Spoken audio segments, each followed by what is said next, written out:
मैं आपको बता रहा हूँ, अगर पुलिस प्रशासन अगर न्यूट्रल हो जाए ना, निष्पक्ष हो जाए, पुलिस प्रशासन न्यूट्रल हो जाए, पुलिस प्रशासन का सहायता लेना रूलिंग पार्टी बंद कर देना, तो मैं बोल रहा हूँ हो सकता है कि रूलिंग पार्टी के पास लोग ना बचे बूथ पे बैठने के लिए।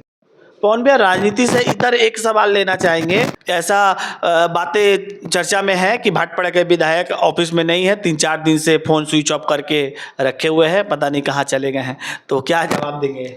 इसका जवाब मैं यही बोलूँगा कि शायद वो मेरे लिए ज़्यादा चिंतित हैं। अच्छा, मेरे परिवार से ज़्यादा उनको चिंता लगी हुई है कि मैं समय पे खाता हूँ कि नहीं, अगर मैं अपने घर पे हूँ कि नहीं, अपने ऑफिस में काम कर रहा हूँ कि नहीं, या मैं कहीं और, मतलब मैं, वो बाकायदा मेरे ऊपर ज़्यादा चिंता करते हैं, तो इसलिए मेरा ध्यान रखते हैं। तो उसके लिए मैं उनको धन्यवाद करना चाहूँगा कि इसी तरह से मेरे बारे में चिंता करते रहिए और शायद चर्चा करते रहिए। शायद आपकी चिंता और चर्चा में कहीं मेरा कुछ अच्छा हो जाए, तो इसमें मैं आपको धन्यवाद ही करूँगा। क्योंकि इतना तो आज के दुनिया में जो लोग अपनी इतने स्वार्थी हैं, जो अपने बारे में सोचते हैं, वो और अपने अपोजिशन वाले पार्टी के नेता के बारे में अगर इतना सोच रहे हैं तो बहुत बड़ी बात है। इसके लिए मैं उनको तहे दिल से धन्यवाद करूँगा। राज्य भर में इन दिनों फर्जी वोटर को लेकर के बवाल चल रहा है। एक और जहां शासक दल तृणमूल कांग्रेस का ये आरोप है कि भारतीय जनता पार्टी अपने लोगों को चुनाव आयोग में भर करके फॉल्स वोटर, फर्जी वोटर के तहत बंगाल को दखल करना चाहती है, तो वहीं भारतीय जनता पार्टी का पलटा आरोप है कि फर्जी वोटर के नाम से हिंदू संप्रदाय, हिंदुओं का वोट मताधिकार को काटना चाहती है सत्ताधारी दल। इसी को लेकर के राजनीतिक बवाल देखने को मिल रहा है। भाटपाड़ा से लेकर के बैरकपुर लोकसभा से लेकर के राज्य भर में कमोबेश एक ही परिस्थिति है। बैरकपुर के वर्तमान सांसद हो या पूर्व सांसद, जुबानी बयानबाजी जारी है। हमारे बीच बातचीत करने के लिए भाटपाड़ा के बीजेपी विधायक पवन सिंह मौजूद है, उनसे बात करते हैं। विधायक जी, आपके विधानसभा क्षेत्र में भी शासक दल ये दावा कर रही है कि कई ऐसे फर्जी वोटर है और फर्जी वोटर के जरिए आप लोग अब तक सत्ता पर काबिज है। डायरेक्टली इनडायरेक्टली भाटपाड़ा को भी टारगेट किया गया है। पूरे बैरकपुर लोकसभा में अनेकों फर्जी वोटर है, ऐसा कहना है बैरकपुर के सांसद पार्थो भौमिक का। आपका क्या मानना है? ठीक है, सबसे पहले तो मैं एक बात बताना चाहूँगा आपके व्यूवर्स को कि ये जो फर्जी वोटर्स के बारे में बोला गया है, अगर फर्जी वोटर्स, आप देखिएगा जो रूलिंग पार्टी है वो हमेशा ध्यान दे रही है कि जहाँ बीजेपी जिस विधानसभा में जिस बूथ पर बीजेपी बहुत स्ट्रांग है और हर बार मतलब 2019 से लेकर 2021 उसके बाद 2024 में कंटिन्यू वहाँ से लीड किए, वहाँ वो कोशिश कर रही है कि इसको फर्जी दिखाकर जो जेन्युइन वोटर है उनका वोट काटने को। आप भाटपाड़ा में देखिएगा जहाँ जहाँ से जो बूथ से बीजेपी बहुत अच्छा परफॉर्मेंस की है, वो जगह पे वो लोग बाकायदा कुछ दिन पहले मीडिया में देखने को आया या सोशल मीडिया में देखने को आया, जो हमारे कुछ ऐसे थे जो बंगला पक्षों के थे और जो सीपीएम के एक लीडर हैं, उन्होंने भी ट्वीट किया था कि बाकायदा वही बूथ पे उन्होंने हाईलाइट किया था जहां हमारे बीजेपी वोटर्स ज़्यादा हैं।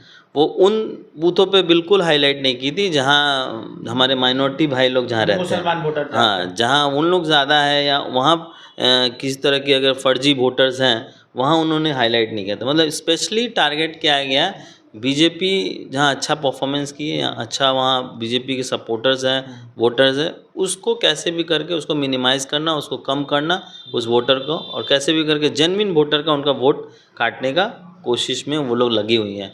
क्योंकि उन्हें ये डर सता रहा है कि वो जानती है कि बीजेपी इतना पश्चिम बंगाल में इतना अत्याचार करने के बाद, इतना टॉर्चर करने के बाद भी बीजेपी का जो वोटिंग परसेंटेज है वो 2019 से बढ़ा है, घटा नहीं है, परसेंटेज बढ़ते जा रहा है। तो उनको ये डर सता रहा है कि इतना होने के बाद भी कैसे बीजेपी वोटर्स आगे, मतलब वोटर्स के परसेंटेज कैसे बढ़ रहे हैं।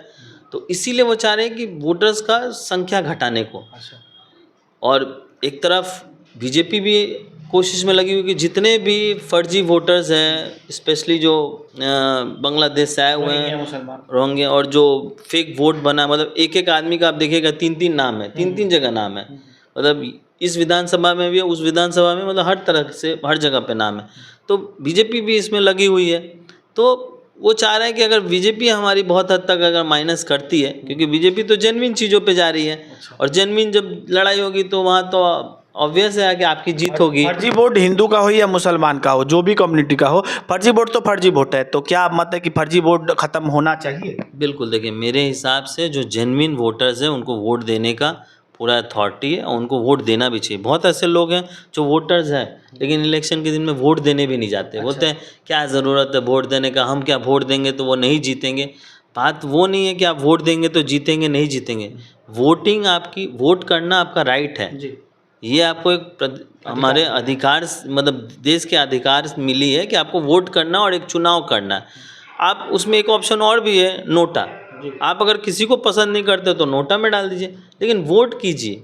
क्योंकि पता तो चलना चाहिए कि हम तो जानेंगे ना मेरे विधानसभा में कितने लोग मेरे फेवर में हैं, कितने लोग मेरे अगेंस्ट में हैं, कितने लोग किसी को पसंद नहीं करते। आपके विधानसभा में क्या इस तरह से मतलब जो जैसा कि अभियोग भारतीय जनता पार्टी लगा रही है, क्या आपको भी जानकारी मिली है कि आपके विधानसभा क्षेत्र में भी लोगों का नाम काटा जा रहा है, हिंदू इलाकों में नाम कट रहा है? बिल्कुल, देखिए पता है तभी तो आपको मैं बता रहा हूँ कि इस तरह की चीज़ें, इस तरह की गतिविधियाँ चल रही है। कितने कितने वार्ड में मतलब ज़्यादा करके हो रही है? ज़्यादातर वही जो हमारे बीजेपी सपोर्टर्स वार्ड है जहाँ से हम लोग लीड किए, वहाँ पर ज़्यादातर इसके ऊपर नज़र रखा जा रहा है। ऐसे विधायक कहिए या फिर जनप्रतिनिधि कहिए या फिर भारतीय जनता पार्टी के नेता के रूप में कहिए, क्या एक्शन ले रहे हैं आप, क्या कर रहे हैं? ये हम भी लोग कोशिश कर रहे हैं कि अपने जो भी कार्यकर्ता को वोटर लिस्ट देकर उनको ये बोल रहे हैं हम उनको कि जाइए नीचे स्तर पे जाकर आप भी चेक कीजिए कि कौन कौन फर्जी वोटर्स हैं, कौन कौन ऑलरेडी डेथ हो गए हैं लेकिन अभी भी उनका वोटर लिस्ट में नाम है, अभी भी उनके नाम पे कोई वोट डाल रहा है। कौन ऐसे हैं जो ऑलरेडी एरिया छोड़ के दूसरे एरिया में रह रहे हैं, वहाँ के वोटर्स बन गए पर यहाँ भी उनका नाम है। तो ये सब चीज़ें करने के लिए हम लोग अपने लोगों को, अपने कार्यकर्ता को इंकरेज कर रहे हैं और बहुत जल्दी ये चीज़ें होंगी भी, क्योंकि मैं चाहता हूँ जेन्युइन लोग वोट करें। यानी कि इसको इस तरीके से समझा जाए कि शासक दल इस बार भाटपड़ा को या फिर सरकार में फिर से वापसी करने के लिए फर्जी वोटरों का सहारा ले रही है। देखिए सरकार, अगर सरकार को डर नहीं होता ना तो ये जो कार्य है ना ये सरकार के कार्य है। सरकार ये नेताओं का कार्य नहीं है, सरकार का कार्य है। और जेन्युइन तरीके से सिर्फ बीजेपी, टीएमसी, सीपीएम, कांग्रेस ये देखना नहीं है। जो फर्जी वोटर्स है उनका वोट काटो, जो जेन्युइन वोटर है उनका वोट रहना चाहिए। तो यहाँ तो देखने को आता है बहुत बार ऐसा कि जो जेन्युइन वोटर है उनका ही वोट कट जाता है और जो मरे हुए हैं उनका नाम ऑलरेडी लगा हुआ है, मतलब लिस्ट पे है, वोटर लिस्ट पे। तो ये किस तरह का मतलब जो भी लोग जिनको भी ये दायित्व मिलती है ये सब चीज़ों को देखने की, वो कैसे देखते हैं। बहुत ऐसे होते हैं बेचारे जो जेन्युइन वोटर है वो अपना वोट मतलब बनाने की कोशिश करते हैं, उनका वोटर कार्ड नहीं बनाते हैं। लोग सोचते हैं कि अगर वोटर कार्ड बन जाएगा वो ये बीजेपी माइंडेड है, कहीं बीजेपी को वोट ना दे। कैलकुलेशन कर करके इस हिसाब से करवाया जा रहा है। देखिए बंगाल की राजनीति यही है ना, बंगाल की राजनीति कार्य के ऊपर नज़र नहीं रखती है, ये यही सब कार्य कर कर जीतने की कोशिश करती है। मैं हमेशा बोलता हूँ कि अगर आप पॉलिटिक्स करते हैं और पॉलिटिकल पार्टी से जुड़े हुए, मैं बोलता हूँ आप हेल्दी कंपटीशन कीजिए ना। मेरे एरिया में तो दूसरे पार्टी के लोग काम करते हैं, मैं कभी किसी को बाधा नहीं डालता हूँ। करिए, आप करिएगा तो लोगों को फ़ायदा होगा, मैं करूँगा तो लोगों को फ़ायदा होगा। अल्टीमेटली लोगों को फ़ायदा होना चाहिए। अगर आप सोचिएगा कि एक विधायक ही सबको फ़ायदा दे पाएगा तो ये इम्पॉसिबल है। यहाँ 1.5 लाख वोटर्स हैं और 1.5 लाख वोटर्स को मैं कितना भी चाह लूँ तो सबको मैं सुविधाएँ नहीं दे पाऊँगा, ये इम्पॉसिबल चीज़ है। मैं कोशिश करता हूँ ज़्यादा से ज़्यादा लोगों को सुविधा पहुँचाने का, लेकिन सबको पहुँचाना मेरे बस की बात नहीं है। तो अगर सब मिलकर हाथ बढ़ाएं और सब कार्य करें पॉजिटिवली तो अल्टीमेटली तो बेनिफिट तो जनता की होगी ना। पवन भैया, राजनीति से इधर एक सवाल लेना चाहेंगे। ऐसा बातें चर्चा में है कि भाटपड़ा के विधायक ऑफिस में नहीं है, 3-4 दिन से फ़ोन स्विच ऑफ करके रखे हुए हैं, पता नहीं कहाँ चले गए हैं। तो क्या जवाब देंगे? इसका जवाब मैं यही बोलूँगा कि शायद वो मेरे लिए ज़्यादा चिंतित हैं। अच्छा। मेरे परिवार से ज़्यादा उनको चिंता लगी हुई है कि मैं समय पे खाता हूँ कि नहीं, अगर मैं अपने घर पे हूँ कि नहीं, अपने ऑफिस में काम कर रहा हूँ कि नहीं, या मैं कहीं और, मतलब मैं वो बाकायदा मेरे ऊपर ज़्यादा चिंता करते हैं, तो इसलिए मेरा ध्यान रखते हैं। तो उसके लिए मैं उनको धन्यवाद करना चाहूँगा कि इसी तरह से मेरे बारे में चिंता करते रहिए और शायद चर्चा करते रहिए। शायद आपकी चिंता और चर्चा में कहीं मेरा कुछ अच्छा हो जाए तो इसमें मैं आपको धन्यवाद ही करूँगा, क्योंकि इतना तो आज के दुनिया में जो लोग अपनी इतने स्वार्थी हैं, जो अपने बारे में सोचते हैं, वो और अपने अपोजिशन वाले पार्टी के नेता के बारे में अगर इतना सोच रहे हैं तो बहुत बड़ी बात है। इसके लिए मैं उनको तहे दिल से धन्यवाद करूंगा। और भैया, आपका जो राजनीतिक करियर है, राजनीति में आप हिंसा से दूर रहते हैं, हिंसात्मक राजनीति पसंद नहीं करते हैं, एकदम से उलट जो बैरकपुर लोकसभा के अंतर्गत जो राजनीति होती है। वर्तमान में 1 साल से भी कम समय बचा हुआ है, लगभग 1 साल मान के चलिए, विधानसभा चुनाव होना है। At the time Barrackpore Lok Sabha में भारतीय जनता पार्टी जिस जगह पर है, कैसे आकलन करेंगे, कैसे देखते हैं कि क्या परिणाम होंगे, कैसे चुनावी मैदान में उतरेंगे, क्या क्या मुद्दा लेकर के जाएंगे, क्या कुछ सोच के रखे हैं? देखिए, मुद्दा तो बहुत सारे हैं और बहुत सारे, सिर्फ मुद्दा के ऊपर तो राजनीति नहीं होती है, आपके कार्य के ऊपर भी राजनीति होती है। तो मैं हमेशा कोशिश करता हूँ कि जितना हो सके लोगों के लिए मैं कार्य करूँ।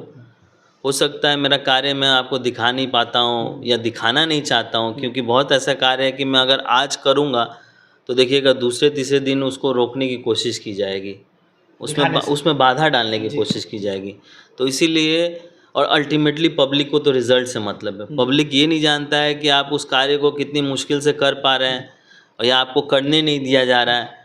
आप किसी को भी बोलेगा कि मैं अपोजिशन में हूँ, रूलिंग पार्टी मुझे ये काम में बाधा डाल रही है, वो काम में बाधा डाल रही है, तो आप ज़्यादा दिन तक ये बातें नहीं बोल सकते हैं। तो पब्लिक को क्या लगेगा, यार ये काम नहीं करना चाहता, सिर्फ एक्सक्यूज़ देता है। तो इसीलिए मुझे लगता है कि मुझे पहले अपना कार्य कर लेना चाहिए और उसके बाद जब लोगों के बीच में मैं जाऊंगा तो अपने कार्य के बारे में उनको बताऊंगा कि मैंने इतने दिन में क्या कार्य किया। शासक दल कहती है कि आप भारतीय जनता पार्टी के पास बूथ पे बैठने के लिए लोग नहीं हैं, कार्यकर्ता नहीं हैं। साथ ही बहुत सारे ऐसे लोग हैं, बैरकपुर लोकसभा में नेता हैं जो अब आपकी पार्टी को छोड़ करके सत्ताधारी दल में चले गए, शासक दल में चले गए, चाहे वो बीजपुर हो, चाहे वो भाटपड़ा हो, चाहे वो जगतदल हो। तो कितना कठिन होने वाला है? देखिए, हमारे पास बूथ पे बैठने के लिए लोग हैं कि नहीं, इसका चिंता अगर रूलिंग पार्टी ना करे तो ज़्यादा अच्छा है। क्यों मैं इसलिए बोल रहा हूँ कि अक्सर ये बातें सुनने को मिलती है कि बीजेपी के पास लोग नहीं हैं, कोई झंडा उठाने को लोग नहीं है, कोई रैली में जाने के लिए लोग नहीं है, बूथ पे बैठने के लिए लोग नहीं है, लेकिन इलेक्शन का टाइम आता है तो हमारे पास ठीक लोग आ जाते हैं। बात वो नहीं है, लोग हैं हमारे पास सब कुछ है, लेकिन हमें लोगों की चिंता है, अपने कार्यकर्ता की, अपनी वोटर्स की चिंता है। क्योंकि जिस तरह से बंगाल की राजनीति हो रही है, आपको पता है कि अगर आप आज़ादी से किसी पार्टी को वोट नहीं दे सकते जिसको आप पसंद करते हैं, अगर आप रूलिंग पार्टी को वोट नहीं दे सकते तो आप किसी भी पार्टी को वोट नहीं दे सकते। तो इस तरह की यहाँ समस्या होती है। तो इसीलिए हम अपने लोगों को बोलते हैं, भैया आप शांत रहो, अभी तो राजनीति करने की ज़रूरत नहीं है, अभी इलेक्शन भी नहीं है, आप शांति से रहो, जब इलेक्शन आएगा तब देखा जाएगा। अभी उतना ज़्यादा ये करने की ये नहीं है। लेकिन रही बात हमारे पास लोग हैं कि नहीं है, मैं आपको बता रहा हूँ, अगर पुलिस प्रशासन अगर न्यूट्रल हो जाए ना, पुलिस प्रशासन न्यूट्रल हो जाए, पुलिस प्रशासन का सहायता लेना रूलिंग पार्टी बंद कर देना, तो मैं बोल रहा हूँ हो सकता है कि रूलिंग पार्टी के पास लोग ना बचे बूथ पे बैठने के लिए। बहुत बहुत धन्यवाद। यदि पुलिस प्रशासन निष्पक्ष हो जाए तो सत्ताधारी दल के पास लोग नहीं बचेंगे बूथ पे बैठने के लिए। भाटपड़ा के बीजेपी विधायक पवन सिंह का अल्टीमेटम। चलिए फिलहाल अपनी वाणी को हम यहीं विराम देते हैं। बने रहिए और देखते रहिए जागो भारत न्यूज। धन्यवाद। আপনার সুস্বাস্থ্যের নতুন দিশা ভারতী হেলথ কেয়ার ও ডায়াগনস্টিক সেন্টার শ্যামনগরে অবস্থিত। ভারতী হেলথ কেয়ার ও ডায়াগনস্টিক সেন্টারে আপনারা পাবেন অভিজ্ঞ রেডিওলজিস্ট দ্বারা 4D ultrasonography, 4D peripheral ultrasonography, 4D pregnancy ultrasonography, 4D TVS আলট্রাসোনোগ্রাফির সুবিধে। এছাড়াও থাকছে অভিজ্ঞ ডিএম কার্ডিওলজিস্ট দ্বারা ইকোকার্ডিওগ্রাফির সুবর্ণ সুযোগ। পাশাপাশি থাকছে ইসিজি, ইইজি, পিএফটি, এমসিভি, ইএমজির সুবন্দোবস্ত। এছাড়াও থাকছে ডিজিটাল এক্স-রের সুবিধাও। ঠিকানা ভারতী হেলথ কেয়ার ও diagnostic centre, Shubhakali apartment 2, first floor, east Ghoshpara road, Shyamnagar. থাকছে অভিজ্ঞ চিকিৎসকদের পরামর্শ। আধুনিক চিকিৎসা ব্যবস্থার মাধ্যমে এবং অভিজ্ঞ চিকিৎসকদের পরামর্শে আপনার সুস্বাস্থ্যের প্রতি অঙ্গীকারবদ্ধ ভারতী হেলথ কেয়ার ও ডায়াগনস্টিক। নমস্কার, আমি ডক্টর বিপুল মিস্ত্রি, ভারতী হেলথ কেয়ার ডায়াগনস্টিক সেন্টারে আল্ট্রাসোনোগ্রাফি করি। এখানে সমস্ত রকম আল্ট্রাসোনোগ্রাফি এখানে হয় এবং অতি যত্ন সহকারে করা হয়। এবং Bharati health care diagnostic centre অনেকদিন ধরে আপনাদের কাছে খুবই পরিচিত নাম এবং নতুন করে আপনাদের পরিচয় দরকার নেই। আপনাদের আশীর্বাদ যেন সবসময় থাকে আমাদের উপরে, যেমন আপনারা আসুন, ভালো পরিষেবা পাবেন এই আশা নিয়ে আপনাদের কাছে বলা। নমস্কার, আমি ডক্টর কৌশিক পাল, এমডি ডিএম কার্ডিওলজি। আমি এখন থেকে শ্যামনগর ভারতীতে প্রতি সোমবার এবং বুধবার ইকোকার্ডিওগ্রাফি করব।